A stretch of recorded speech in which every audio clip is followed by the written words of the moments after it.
Perkenalkan, saya Maria Wiberta Tuangole, Prodi Psikologi, NIM 236100024. Perkenalkan, nama saya Sumailah dari Prodi Psikologi, NIM 2361009.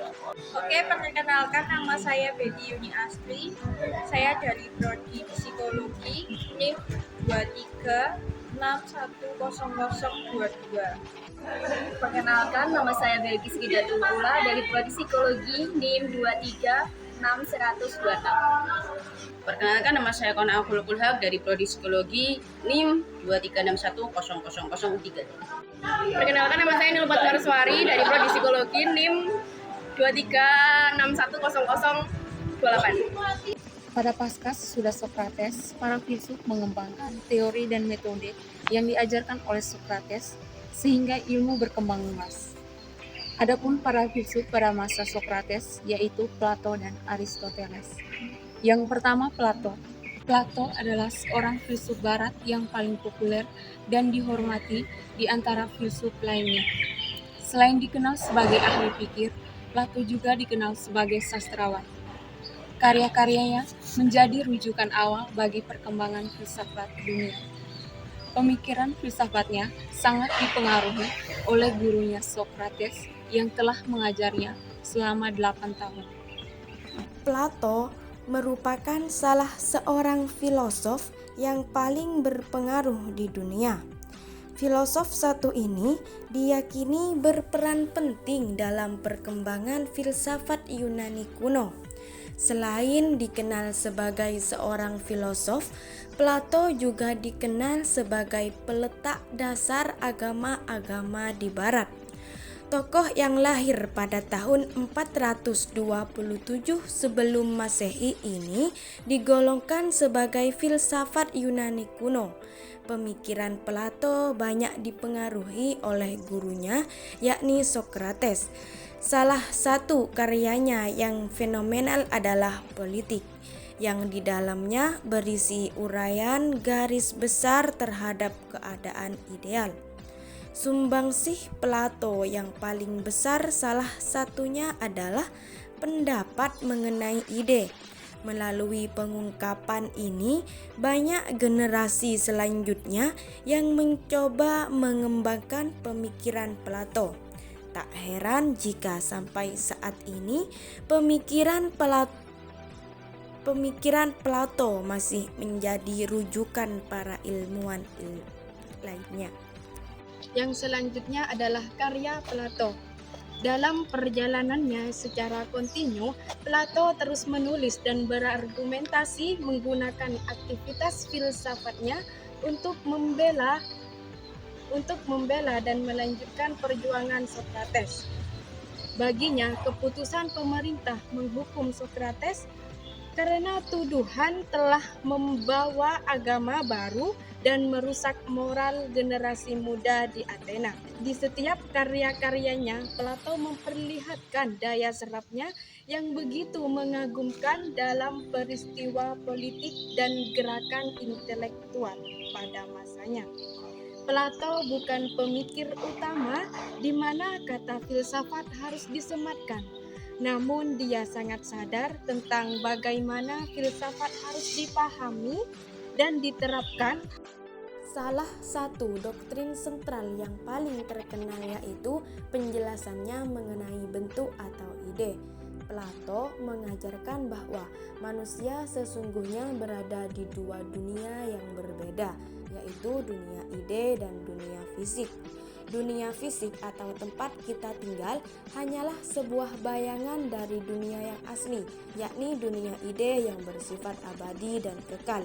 Pengertian ide yang dimaksud Plato bukanlah ide seperti gagasan atau pemikiran manusia.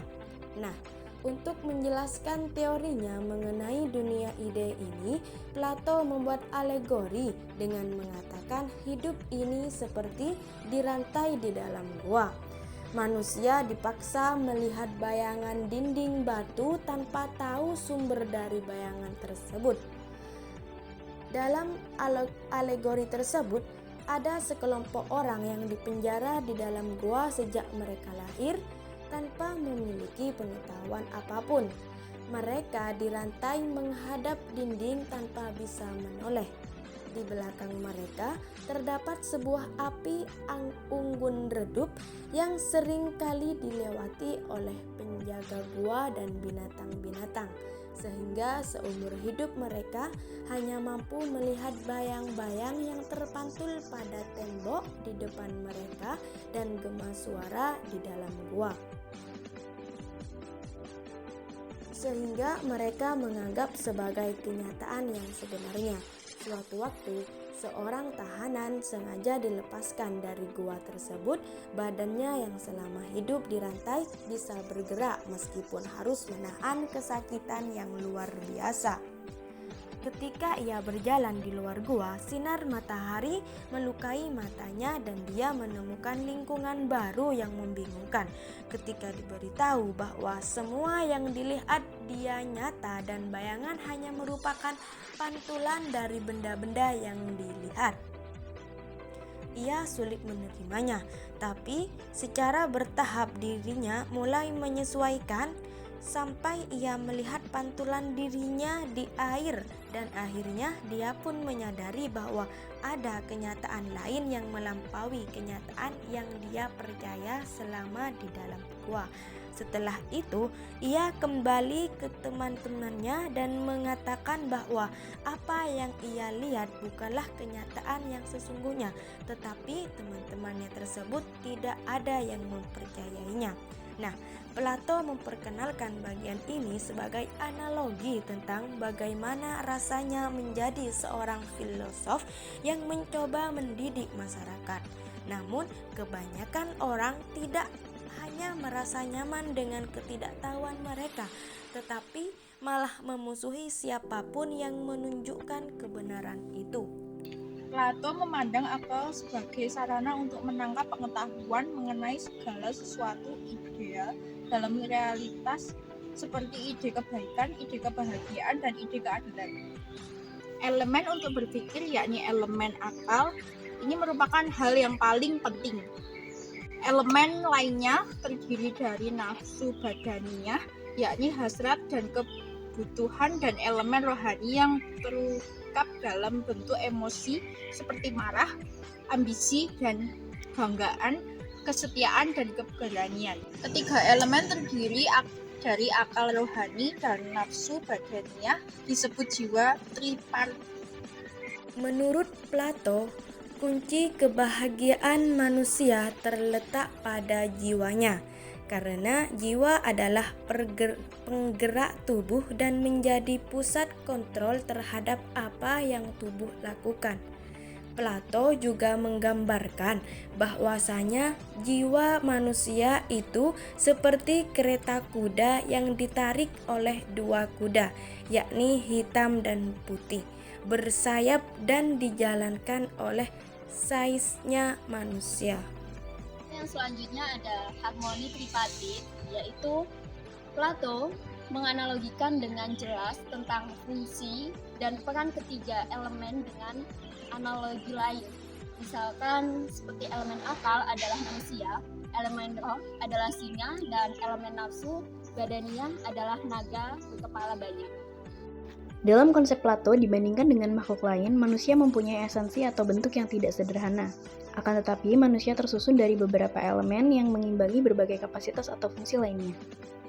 Kemampuan untuk berpikir merupakan kapasitas dan fungsi yang membedakan manusia dengan makhluk lainnya. Elemen akal ini merupakan hal yang paling penting. Elemen lainnya terdiri dari nafsu badaniyah, yakni hasrat dan kebutuhan, dan elemen rohani yang terungkap dalam bentuk emosi, seperti kemarahan, ambisi, kebanggaan, kehormatan, kesetiaan, dan keberanian. Aristoteles adalah seorang filsuf Yunani yang menjadi guru dari Alexander Agung. Ia menjadi murid dari Plato ketika berada di Athena. Aristoteles belajar dari Plato selama 20 tahun, sejak umur 17 tahun. Semasa hidupnya, ia menulis tentang filsafat dan ilmu lainnya, yaitu fisika, politik, etika, biologi, dan psikologi. Aristoteles membagi filsafat menjadi 4 persoalan, yaitu logika, fisika, metafisika, dan pengetahuan praktis.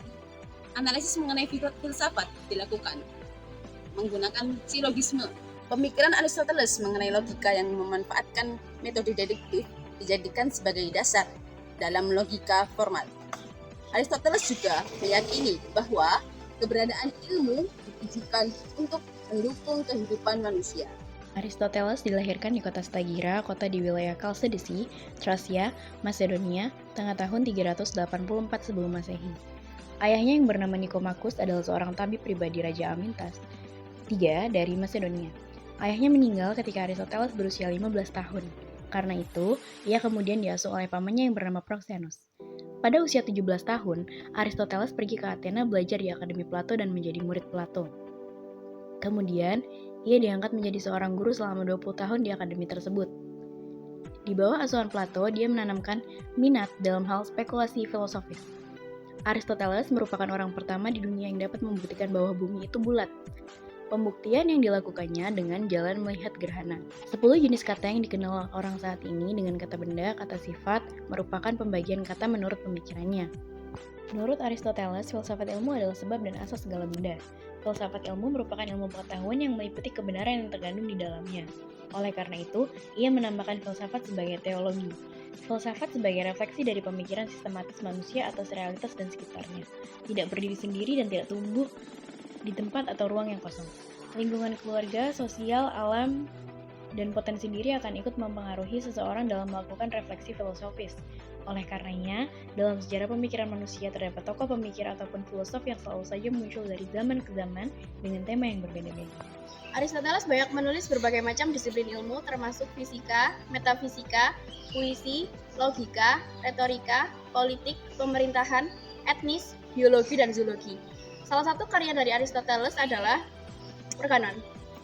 Pemikiran Aristoteles mengenai logika ia sampaikan dalam kumpulan tulisan yang diberi nama To Organon, atau cukup disebut Organon.